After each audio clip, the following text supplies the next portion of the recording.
Et là, on y vient, 2014, coup d'état du Maïdan, organisé par l'Occident, ce qui commence logiquement à chauffer Poutine. Ouais, et il en profite pour annexer la Crimée. Il commençait déjà à envahir l'Ukraine. Hein. Mais non, mais il n'y a pas eu d'invasion. En fait, il y a eu un référendum. Renseigne-toi. Hein.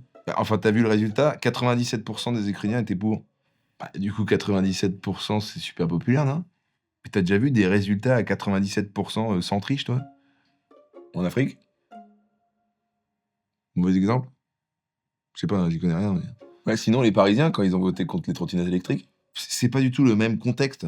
Et puis, en fait, tout le monde est d'accord pour éliminer les gens en trottinette. C'est la pire race. C'est vrai que s'il y a bien un génocide que je pourrais cautionner, c'est celui-là. Par contre, du coup, quelles élections il faut croire ou non? Eh ben, seulement celles reconnues par l'État profond, ou l'Occident. Enfin, c'est pareil, quoi. Alors toi, tu vrillé complet, hein. Excuse-moi, hein, la Crimée qui veut être russe à 97%, j'y crois moyen. Désolé. Mais même si c'était truqué, je veux dire, c'est quand même une réponse au coup d'État du Maïdan qui est orchestré par l'Occident. Enfin, c'est normal, en fait. Mais c'est hyper simpliste de dire que ça a été orchestré par l'Occident. C'est une révolution populaire. Hein. Mais populaire, mais les Américains ont investi des milliards dans des mouvements anti-russes. En fait, la popularité, ça s'achète, hein. Il y a même des Américains qui allaient sur place là pour manifester contre les Russes. John McCain, s'en cachez pas, hein. McCain.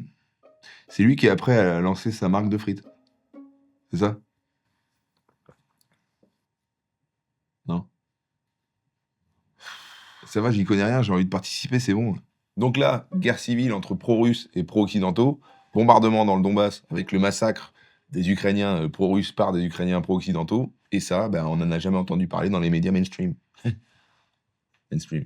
Bah alors, un peu quand même, hein, sinon on n'aurait pas fait les accords de Minsk en 2015.